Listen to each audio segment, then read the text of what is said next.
What if the worst customer you ever served was also the key to unlocking your wildest dreams? For one waitress, a single sentence, spoken in a language she wasn't supposed to know, changed everything. This isn't a fairy tale. This is a story about how a moment of kindness in a noisy New York diner caught the attention of a man who didn't just see a waitress. He saw a wasted masterpiece. It's a story of a cryptic note, a private jet ticket, and a test so demanding it could shatter her, or turn her into the person she was always meant to be. The smell of stale coffee and burnt bacon grease was the perfume of Esther Beaumont's life. It clung to her hair, her cheap polyester uniform, and the weary lines around her 26-year-old eyes. She worked at the Astor Diner in Manhattan's Upper East Side, a place that, like its name, pretended to be something grander than it was. It had polished brass railings, always smudged with fingerprints, and red vinyl booths cracked like old leather. It was a purgatory for the city's aspiring artists, actors, and in Esther's case, forgotten scholars.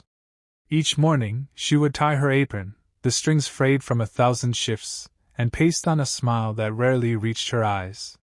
She was good at her job, efficient, polite, and almost invisible, the perfect waitress. No one poring over their Wall Street Journal or complaining about the temperature of their soup would ever guess that Esther could dissect the semiotics of Renaissance art or debate French existentialist philosophy.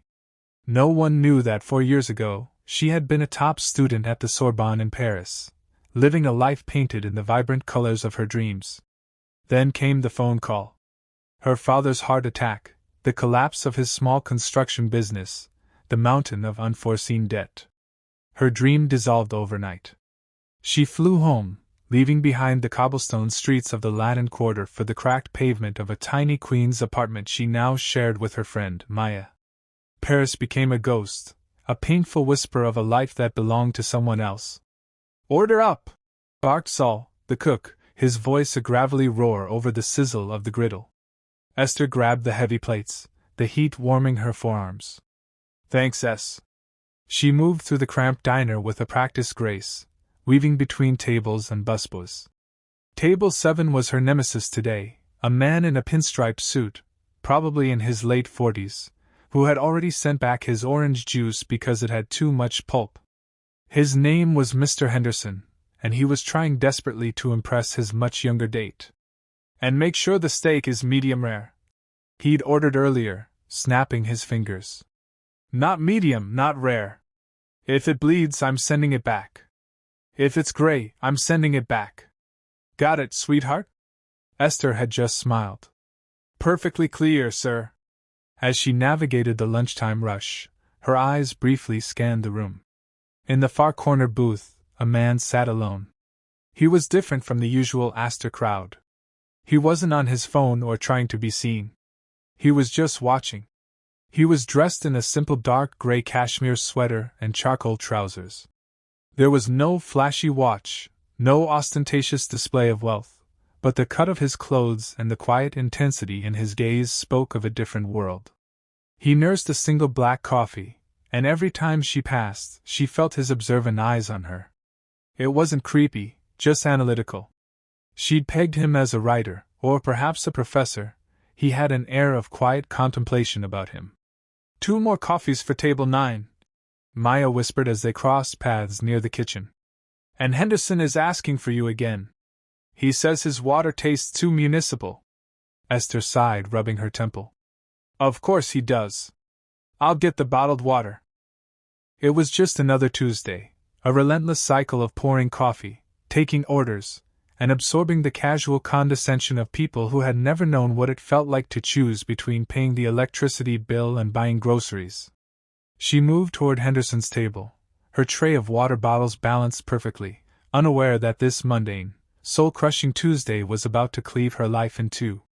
The man in the corner took a slow sip of his coffee, his gaze following her, a flicker of something unreadable in his eyes. He wasn't just watching a waitress, he was waiting. The bell above the diner door chimed, announcing a new arrival. An elderly woman, looking flustered and out of place, stepped inside. She clutched a large handbag, her eyes wide, scanning the chaotic room as if she'd walked into a foreign jungle. Her clothes were elegant but simple, a classic trench coat over a silk scarf, suggesting a tourist who had taken a wrong turn off Madison Avenue.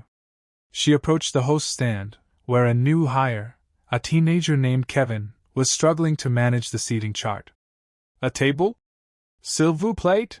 she asked, her English heavily accented and uncertain. Kevin stared at her blankly. "A what table?" "For one. S'il vous plaît?" she repeated, her voice trembling slightly. Yeah, hold on," Kevin mumbled, not looking up from his list. The woman waited, looking increasingly distressed. She tried again, this time in her native tongue, a rapid-fire stream of French, explaining she was lost, her phone battery was dead, and she was supposed to meet her tour group at the Met, but she thought it was the Guggenheim. Kevin just shook his head. "Sorry, lady, I don't speak whatever that is."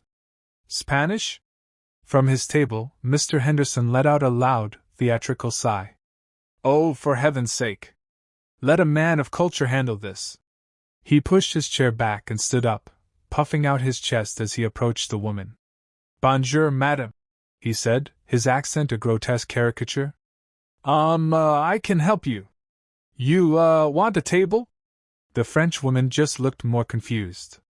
Esther, who was delivering a basket of bread to a nearby table, felt a hot flush of second-hand embarrassment. It was painful to listen to. Henderson was butchering the language, turning its beautiful lyricism into a clumsy assault on the ears. "Voulez-vous, sit down?" he continued, gesturing wildly at an empty table. Esther couldn't stand it anymore. It was more than just his terrible French. It was his arrogance, his smug satisfaction in making a spectacle of this poor, lost woman. It was the same condescension he'd shown her all afternoon. Something inside her, the part that remembered strolling along the Seine and debating Foucault, finally snapped. She placed the bread on the table, wiped her hands on her apron, and approached the elderly woman. The man in the corner booth, Alexander Sterling, leaned forward ever so slightly, his coffee cup paused halfway to his lips. Esther looked at the woman and smiled gently, and then she spoke. The voice that came out was not the tired, flat voice of a New York waitress. It was a voice from another life, a voice as smooth and clear as a bell. "Madam," she began, her Parisian accent flawless and pure. "Pardonnez-moi for the interruption. This man doesn't understand you. May I help you? You seem lost." The room seemed to fall silent around their small group. Henderson's jaw went slack. His date stared at Esther with wide, disbelieving eyes. Saul peeked out from the kitchen window. The French woman's face, however, lit up with profound relief. "Oh, mon Dieu!" she exclaimed, her hand flying to her chest. She launched into her story again, but this time the words found a safe harbor. She explained her confusion about the museums, her dead phone, her worry about her tour group leaving without her. Esther listened patiently, nodding and offering reassuring words. "Ne vous inquiétez pas, madame. Everything will be all right." She turned to Kevin. "Kevin, can you seat this lady at table 12, please, and bring her a glass of water and a menu?" Then she turned back to the woman. "Please have a seat. Let me use my phone to call your tour guide. What is the name of the company?" While the woman, whose name was Madame Dubois, fumbled in her purse for the tour company's brochure, Esther turned to face Mr. Henderson. His face was a mottled shade of red, a mixture of fury and humiliation. "If you'll excuse me, sir," Esther said, her voice reverting to its polite, professional tone. "I'll get you that bottled water now." She didn't wait for a reply. She walked away, leaving him standing there, utterly deflated. She retrieved her phone from her locker, made a quick call, and sorted out Madame Dubois's predicament. The tour bus was waiting for another hour. She gave the woman clear directions, written down on a napkin, to a taxi stand just a block away. Madame Dubois was effusive in her gratitude, pressing a crumpled $20 bill into Esther's hand, which Esther gently refused. "C'est mon plaisir, madame. Have a safe trip."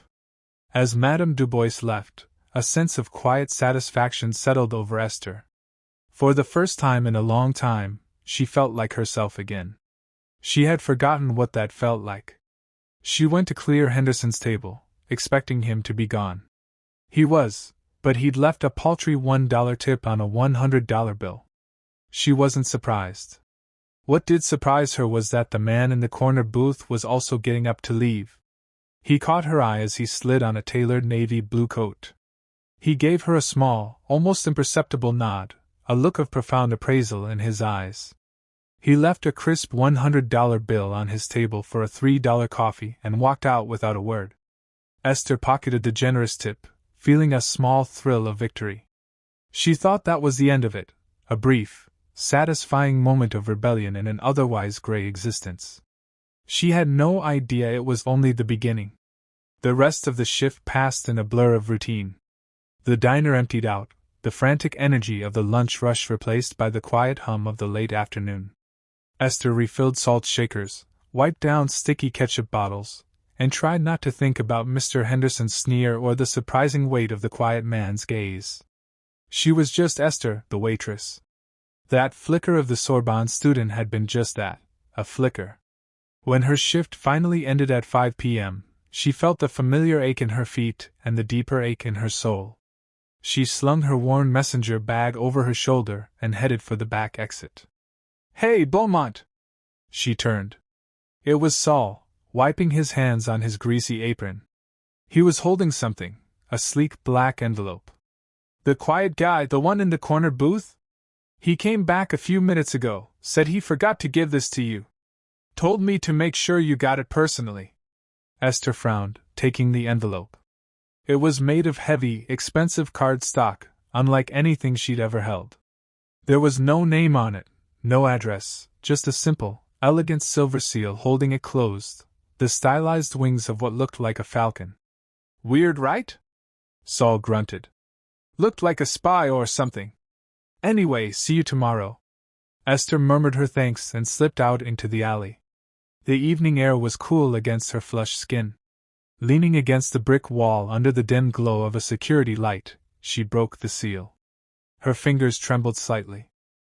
Inside were 2 items. The first was a business card, as thick and black as the envelope. The silver falcon crest was embossed at the top. Below it, in minimalist silver lettering, were a name and a title: Alexander Sterling, CEO, Sterling Innovations.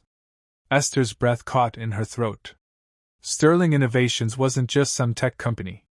It was a global titan, a behemoth in aerospace, logistics, and cutting-edge AI. Alexander Sterling was a legend, a reclusive genius who had built an empire from scratch. He was a billionaire many times over, famously private and rarely photographed. That was the quiet man from the diner? It seemed impossible. The second item made her heart stop altogether. It was a plane ticket, or rather, a reservation confirmation for a private jet, a Gulfstream G650, scheduled to depart from Teterboro Airport in New Jersey the next day at noon. The destination, Le Bourget Airport, Paris. The passenger's name, Esther Beaumont. Tucked into the fold of the ticket was a small handwritten note on matching black stationery. The handwriting was sharp and decisive, a bold, forward-slanting script in silver ink. "Miss Beaumont, talent should never be wasted on serving mediocrity. A voice like yours belongs in Paris, not in a diner arguing over bottled water. A car will be waiting for you at your address tomorrow at 10 a.m. Your seat will be waiting. This is not a request. It's an opportunity. A.S."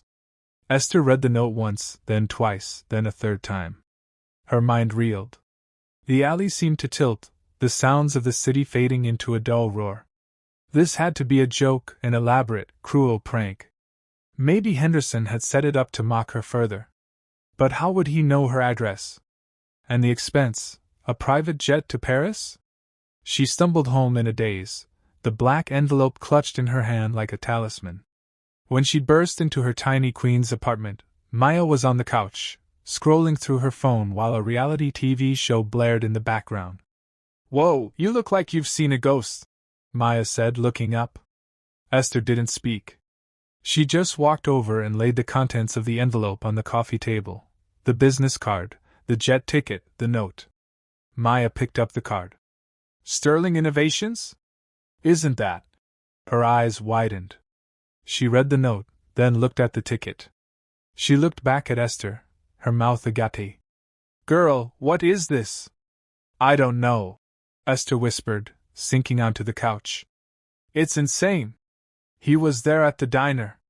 The guy I told you about who left the $100 tip. Maya's initial shock quickly morphed into deep-seated suspicion. She was a paralegal, pragmatic and protective by nature. Okay, hold on. A strange billionaire leaves you a private jet ticket to Paris? Esther, this is every red flag in the book. This is how horror movies start. Human trafficking, a weird cult, some kind of creepy pretty woman fantasy. You cannot be serious. I know, Esther said, running a hand through her hair. It's crazy. But the note, talent should never be wasted. He saw. He heard. He heard me speak French. Maya countered, standing up and pacing the small living room. That's it. For all you know, this guy has some bizarre fetish. Esther, you don't know anything about him. He's Alexander Sterling, Esther said quietly. He's one of the most famous businessmen in the world. He's not some random creep. Rich people can be the biggest creeps of all. Maya shot back. And how did he get your address? That's not just observant. That's investigative. It's stalker-level stuff. The question hung in the air, heavy and unnerving. How did he know where she lived? Esther's mind raced.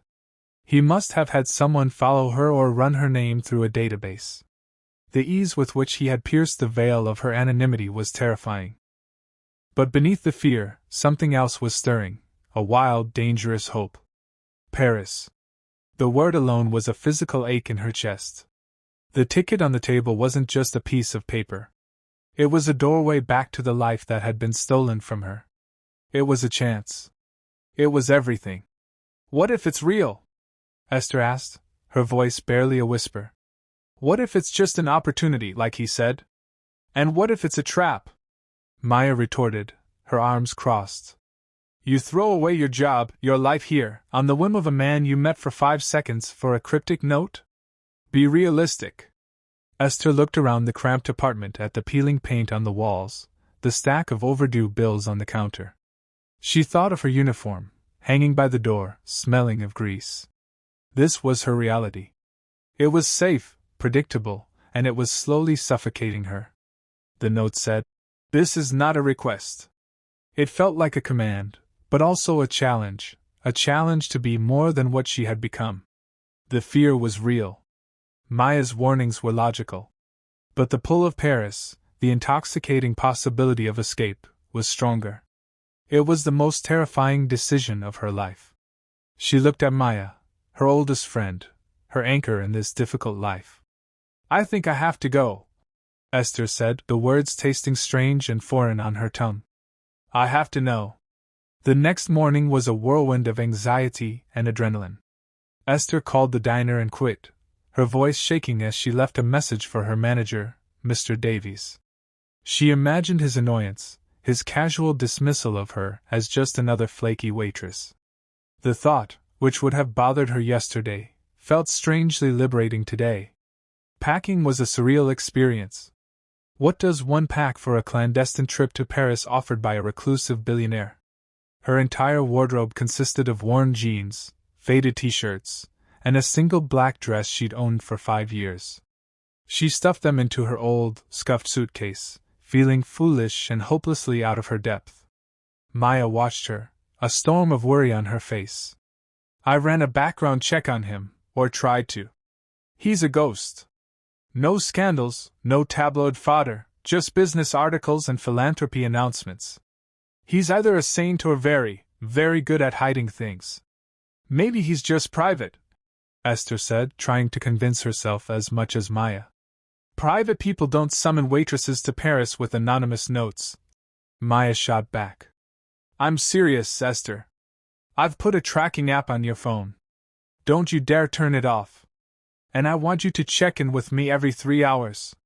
If I don't hear from you, I'm calling the embassy, the gendarmes, the CIA. I swear to God. Esther hugged her friend tightly, grateful for her fierce loyalty. "I'll be careful. I promise."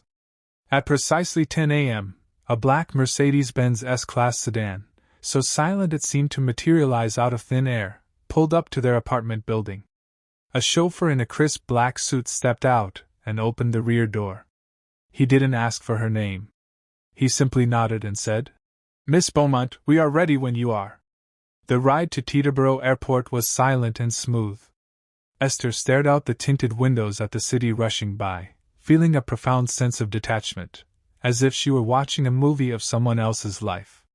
They didn't go to the main terminal but to a private executive hangar. There, gleaming on the tarmac, was the Gulfstream G650. It was a vision of power and grace, larger and more imposing than she could have ever imagined. A flight attendant with a warm smile greeted her at the steps. "Welcome aboard, Miss Beaumont. Mr. Sterling has arranged everything for your comfort. May I take your bag?" The interior of the jet was a study in understated luxury, cream leather seats, polished mahogany wood, and subtle silver accents that echoed the falcon crest. It was more like a flying luxury apartment than an airplane. She was the only passenger. As the jet taxied down the runway, Esther's heart hammered against her ribs. This was it, the point of no return. The engines roared, and the plane surged forward with incredible force, pressing her back into her plush seat. Within moments they were airborne, climbing steeply into the clouds. Below her, New York City shrank, the diner, her apartment, her old life, all of it vanishing into a haze. She was untethered, suspended between the world she knew and a future that was a complete and terrifying unknown. The flight attendant served her a lunch that was better than any meal she had ever served at the Astor Diner: poached salmon, asparagus with hollandaise, and a glass of champagne that fizzed like liquid stars on her tongue. It all felt like a dream. She half expected to wake up to the sound of her alarm clock in her tiny queen's bedroom. But 7 hours later, the dream continued. As the jet began its descent, the lights of Paris emerged from the darkness below, a glittering carpet of gold and silver. The Eiffel Tower, lit up in its nightly spectacle, pierced the sky like a diamond needle. A lump formed in Esther's throat. She was back. After 4 years of yearning, she was finally back. They landed at Le Bourget, the private airport north of the city. There was no customs line, no baggage claim chaos. She was escorted from the plane directly to another waiting car, another silent chauffeur. They drove through the streets of Paris, past familiar landmarks that made her heart ache with bittersweet nostalgia: the Arc de Triomphe, the Champs-Élysées. It was all as beautiful as she remembered. The car, however, didn't stop at a hotel. It pulled up to a set of imposing wrought iron gates that opened onto a private, tree-lined cobblestone drive. At the end of it stood a magnificent Hotel Particulier, a grand private Parisian mansion in the 16th arrondissement. It was a palace of limestone and slate, its windows glowing warmly in the night. The chauffeur opened her door. "Welcome to Mr. Sterling's Parisian residence, Miss Beaumont." Her legs felt weak as she walked up the stone steps. The massive oak door swung open before she could touch it. Standing in the grand, marble-floored foyer was Alexander Sterling. He was dressed in a simple dark sweater and trousers, just as he had been in the diner. Up close, she could see the faint lines of fatigue around his sharp, intelligent eyes. He was younger than she'd thought, perhaps in his late 30s. "Miss Beaumont," he said, his voice a calm, low baritone. "Welcome to Paris. I trust your flight was comfortable." Yes, thank you," she stammered, feeling small and out of place in the cavernous hall with its soaring ceilings and priceless-looking art. "Mr. Sterling, I don't understand any of this." "I know," he said, a faint smile touching his lips. "Clarity is the purpose of your visit. But first, you must be exhausted. My housekeeper will show you to your room. We can talk in the morning." He gestured, and a woman in a gray uniform appeared. As Esther followed her up a sweeping staircase, she glanced back. Alexander Sterling was watching her with the same unreadable, analytical expression he'd had in the diner. He hadn't explained a thing. The mystery, she realized, was only getting deeper. This was not a gift. It was a prelude. Esther awoke to the unfamiliar sensation of sleeping on sheets with a thread count higher than her monthly rent. Sunlight streamed through tall French windows, illuminating a bedroom that was larger than her entire queen's apartment. It was exquisitely decorated in shades of cream and soft gray, with a small marble fireplace and a private balcony overlooking a manicured garden. A fresh croissant and a cup of coffee were already waiting for her on a small table. It was a beautiful cage, and she was still a prisoner of confusion. After dressing in her one good black dress, which now felt woefully inadequate, she made her way downstairs. She found Alexander Sterling in a vast, book-lined study, reviewing documents on a sleek, transparent tablet. He looked up as she entered, gesturing for her to sit in one of the leather armchairs opposite his large desk. "Good morning," he said. "Please have a seat. Mr. Sterling," she began, her voice firmer than she expected. "I appreciate the flight and the accommodations, but I need to know why I'm here. This is abnormal. Direct." "I appreciate that," he said, setting his tablet aside and giving her his full attention. "You are here, Miss Beaumont, because I am in need of a very specific skill set. A skill set I believe you possess, despite your current employment." Before he could elaborate, the study doors opened. A woman entered, her heels clicking decisively on the polished parquet floor. She was tall, impossibly chic, and radiated an aura of intimidating authority. She wore a perfectly tailored Christian Dior suit, and her dark hair was pulled back in a severe chignon. Her eyes, the same piercing gray as Alexander's, swept over Esther with a cool, dismissive glance. "Alexander, you're late for the Lefebvre preliminary," she said, her voice crisp and laced with an accent that was a hybrid of British boarding school and American corporate law. She stopped and looked at Esther again, a flicker of annoyance crossing her features. "Is this her? The waitress?"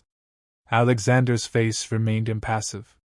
"Esther Beaumont, this is my sister, Isabel Sterling. She's the chief operating officer of Sterling Innovations. Isabel, this is Miss Beaumont."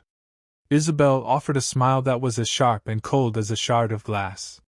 "A pleasure, though I confess I don't quite understand the purpose of this experiment, Alexander."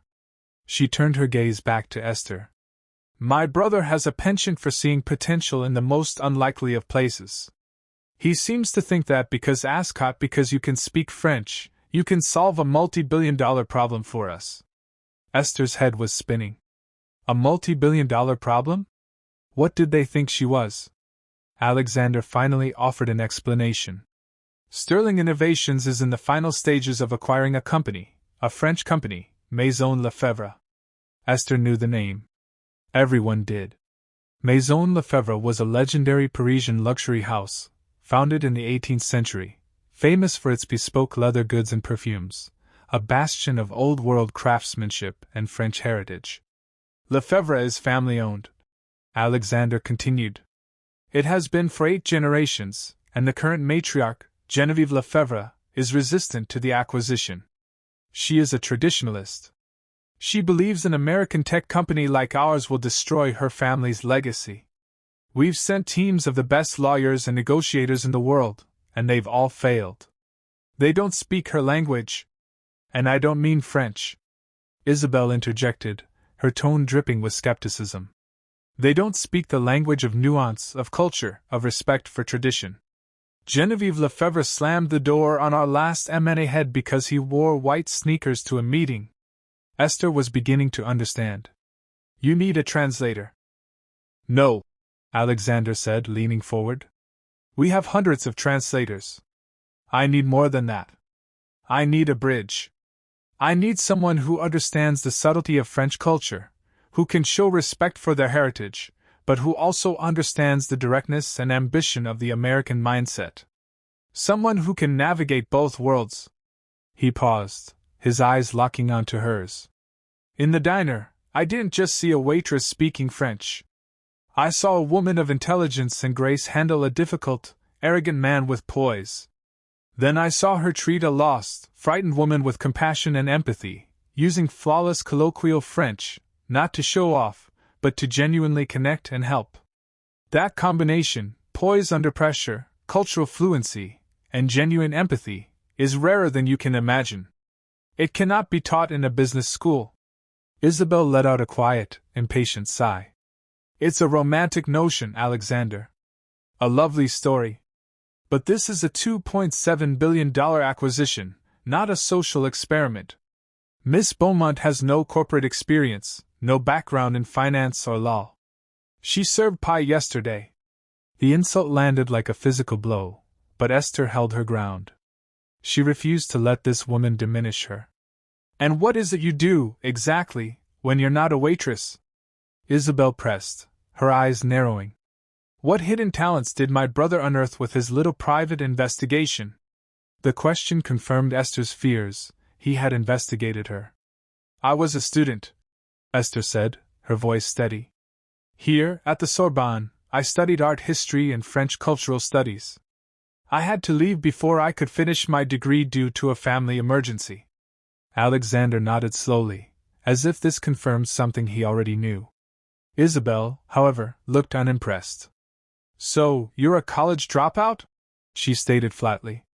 My sister lacks a certain subtlety, Alexander said, shooting a warning look at Isabel. Here is the situation, Miss Beaumont. This is not a vacation. It is, for all intents and purposes, a job interview, the most unorthodox job interview of your life. I want you to be part of the team meeting with Genevieve Lefebvre and her family. I don't want you to negotiate finances. I want you to listen, to observe, to build a bridge where we have only found walls. And if I succeed? Esther asked. If you help us secure this deal, Alexander said, I will create a position for you at this company, Director of Cultural Integration for our European acquisitions. You will have a new life, a salary that will solve any family debt you might have, and a career that utilizes your actual talents. I will also fund the completion of your degree, should you still wish for it. It was an offer beyond comprehension, a lifeline, not just to solvency, but to a life she thought was lost forever. And if I fail? Isabel answered before Alexander could. If you fail, Miss Beaumont, a car will take you back to Le Bourget, and you will be on the next flight back to New York. You can have your old job back at the diner. We will, of course, compensate you for your time. Her tone made it clear that failure was the only outcome she expected. The weight of their expectations, of the entire surreal situation, pressed down on Esther. This was insane.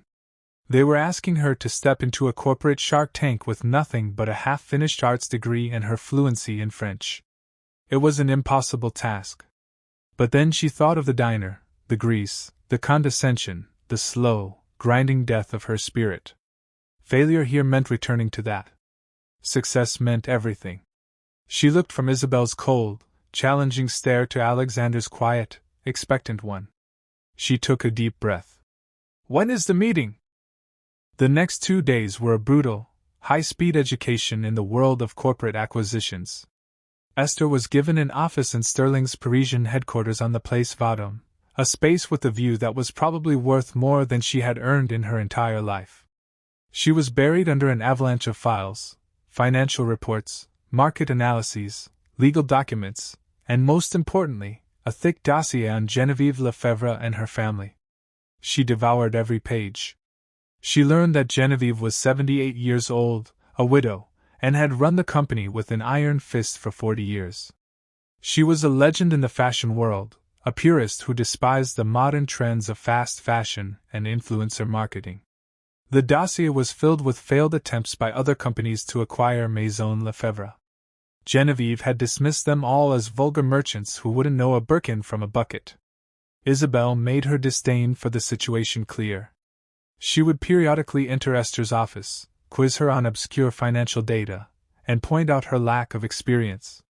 Do you even know what EBITDA means, Miss Beaumont? She'd ask, a smug look on her face. No, Esther admitted honestly. But I know that Madame Lefebvre's favorite artist is Jean-Honoré Fragonard, that she believes the soul of her company resides in the specific stitching technique developed by her great-grandfather, and that she sees this deal not as a financial transaction, but as the potential orphanage of her family's legacy. Perhaps that is more important than earnings before interest, taxes, depreciation, and amortization. The response left Isabel momentarily speechless, which gave Esther a small surge of confidence. She knew she couldn't compete on their turf. She couldn't talk finance or law, but she could understand people. She could understand culture. That had to be her strength. The day of the meeting arrived. Esther was a bundle of nerves. A stylist, summoned by Alexander, had provided her with a simple, elegant navy blue dress by a discreet French designer, and low heels. Understated, respectful, the stylist had advised. The meeting was to be held at the Lefebvre flagship store on the Rue Saint-Honoré, a hallowed space that felt more like a museum than a shop. As their car pulled up, Esther could see a small army of lawyers and executives from Sterling Innovations waiting on the sidewalk, all looking tense. Alexander, Isabel, and Esther got out of the car. Alexander gave Esther a reassuring nod. "Remember, you are not here to speak for me. You are here to listen for me." Isabel simply sniffed. "Try not to spill anything." They entered the building. The air inside was silent and smelled of expensive leather and jasmine. They were led up a private elevator to a formal salon on the top floor. And there, sitting in a Louis XVI armchair, was Geneviève Lefebvre. She was a small, bird-like woman with sharp, intelligent eyes and perfectly coiffed silver hair. She was flanked by her two sons, both stern-faced men in their 50s. Introductions were made. When Esther was introduced as part of the cultural liaison team, Genevieve's eyes lingered on her for a moment, a flicker of curiosity in their depths. The meeting began, and it was a disaster. Isabel, taking the lead, launched into a slick presentation filled with charts and projections about synergy, global market expansion, and shareholder value. She spoke with a cold, corporate precision that clearly grated on Madame Lefebvre. The matriarch listened, her face an unreadable mask. After 15 minutes, she held up a delicate, age-spotted hand. "Enough, Mademoiselle Sterling," she said, her voice soft but carrying immense authority. "I have heard these words before. They are empty numbers on a page. You talk of expanding my brand. You speak of it as if it is a chain of coffee shops. You do not understand what we do here. The soul." Isabel's professional smile tightened. "Madame Lefebvre, with all due respect, the soul of a company does not pay its employees or fund its growth in a competitive global market." It was the wrong thing to say. A chill descended upon the room. Madame Lefebvre's son, Antoine, spoke for the first time. "My mother finds your approach aggressive, mademoiselle." The meeting devolved from there. The two sides were speaking different languages, just as Alexander had predicted. The Sterling team talked about efficiency and profit. The Lefebvre family talked about heritage and art. Esther remained silent, watching and listening. She noticed the small details. She saw how Madame Lefebvre's hand rested on a particular leather-bound book on the table beside her. She noticed the painting on the wall behind her, not a famous masterpiece, but a beautiful, intimate portrait of a woman in 18th-century dress. It had the soft, romantic style of Fragonard, the artist mentioned in the dossier. As the meeting was about to end in a complete stalemate, Esther felt a desperate urge to do something. This was her one shot. Alexander caught her eye, and she saw the question in his gaze.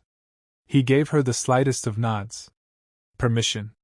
"Madame Lefebvre," Esther said, her voice quiet but clear. The entire room turned to look at her. "Forgive my interruption." She stood up and walked, not toward the negotiating table, but toward the painting on the wall. "This is a beautiful piece," she said, speaking in French. Her accent, so different from the formal, textbook French of the translators, seemed to warm the air. "The brushwork is so delicate. It reminds me of Fragonard, but it's more intimate, less theatrical. Is it a family piece?" Geneviève Lefebvre's austere expression softened for the first time. She looked surprised and intrigued. "You have a good eye, mademoiselle. That is a portrait of my great-great-great-grandmother, painted by one of Fragonard's lesser-known students. It is my most treasured possession." "She is reading," Esther observed, looking closer. It was unusual for a woman to be painted reading in that era, unless she was a great intellectual. She must have been a remarkable woman. She was, Madame Lefebvre said, a note of pride in her voice. She is the one who convinced her husband, a simple saddle maker, to create the first handbag for Queen Marie Antoinette. She was the true founder of our house. Her vision. Isabelle was staring at Esther, her mouth slightly open, a look of utter disbelief on her face. The lawyers were shuffling their papers, confused by this sudden turn in conversation. Esther turned from the painting to face Madame Lefebvre. Mr. Sterling's company is built on technology and data. It is a world of numbers. But he understands that a legacy like yours is not built on numbers. It is built on vision, the vision of a woman like her. She gestured to the portrait. He does not want to erase that vision. He wants to give it a new voice, to share it with a world she could never have dreamed of. A company without a soul is just a machine. You are the soul of Maison Lefebvre. He is not here to buy a machine. He is here to protect a work of art. She had used the word art. Madame Lefebvre nodded slowly. A small, genuine smile touched her lips for the first time. Perhaps we can have tea next week, and you can leave your presentation, she said, gesturing to Isabelle's laptop. At your office. Just you and me, she added, her eyes finding Esther. And you will bring Mademoiselle Beaumont. The walk back to the car was surreal. The Sterling executives were buzzing with excitement, clapping Alexander on the back. For the first time in months, they had made progress. They had a second meeting. Isabelle was silent, her expression a thunderous mix of shock and resentment. As they got into the car, she finally turned to Esther. That was a lucky trick, she said, her voice low and sharp. A parlor game with an old painting. It wasn't a trick, Isabelle, Alexander said, his voice firm. He looked at Esther, and for the first time, she saw open admiration in his eyes. It was insight. She listened, something your team of experts failed to do. She found the foundation. Isabelle said nothing more for the rest of the ride, simply staring out the window, defeated. The tea with Madame Lefebvre the following week was a resounding success. Without the lawyers and presentations, the conversation flowed easily. Esther acted as the bridge, just as Alexander had hoped. She would translate not just their words, but their intent.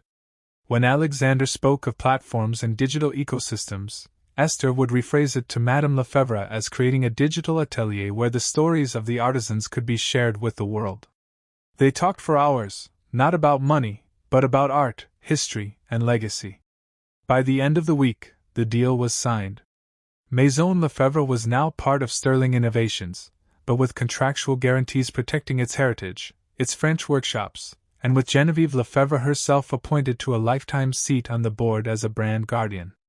The night the deal was finalized, Alexander hosted a small celebration at his mansion. Esther stood on the balcony of her room, the same one she had woken up in just over a week ago, looking out at the twinkling lights of Paris. She felt like a completely different person from the weary waitress who had stepped off that plane. Alexander came to stand beside her. For a few moments, they stood in comfortable silence. I owe you a great deal, Esther, he said finally. You gave me an opportunity, she replied. That's more than anyone else ever has. The offer I made is on the table, he said, turning to face her.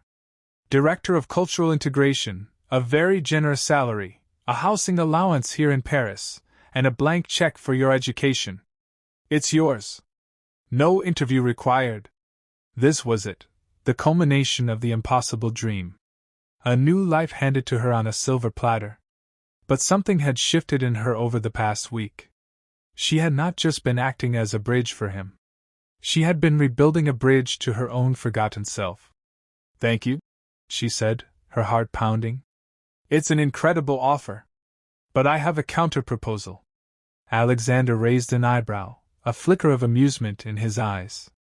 I'm listening. I don't want the job as a gift, she said. And I don't want you to pay for my degree. I want you to invest in me, not as an employee you discovered, but as a partner you value. She took a breath, summoning all the confidence she had gained. I want to run the Maison Lefebvre integration, not as a director of a department, but as the project lead. Give me a budget and a team. And I want a performance-based contract. If I succeed in doubling its digital presence while maintaining brand integrity in 2 years, I get a stake in the subsidiary, a small one, but a real one. And I'll pay from my own degree with the salary you give me. She was asking for responsibility, not a reward. She was asking for a chance to build something herself, not just be a well-paid accessory to his empire. Alexander Sterling stared at her, his analytical gaze replaced by one of genuine surprise, which slowly morphed into a broad, brilliant smile. It was the first time she had seen him truly smile, and it transformed his face. A college dropout waitress who served me coffee a week ago is now negotiating equity with me on a multi-billion-dollar deal, he said, shaking his head in disbelief. He let out a soft laugh. I knew my instincts were right about you, Esther Beaumont. I just had no idea how right. He extended his hand. You have a deal. Welcome to Sterling Innovations. Esther shook his hand, a current of electricity passing between them. It wasn't just a handshake. It was a contract. It was the closing of one chapter of her life, and the explosive beginning of another. She was no longer a waitress who spoke French. She was a woman who had found her voice in more ways than one. And she was finally, truly home. Esther's story isn't just about a lucky break. It's a powerful reminder that the person you are right now, in whatever job you're working, is not the final chapter. Your hidden talents, your forgotten passions, the skills you think no one sees, they have immense value. It was a single moment of kindness and a sentence in French that changed Esther's life.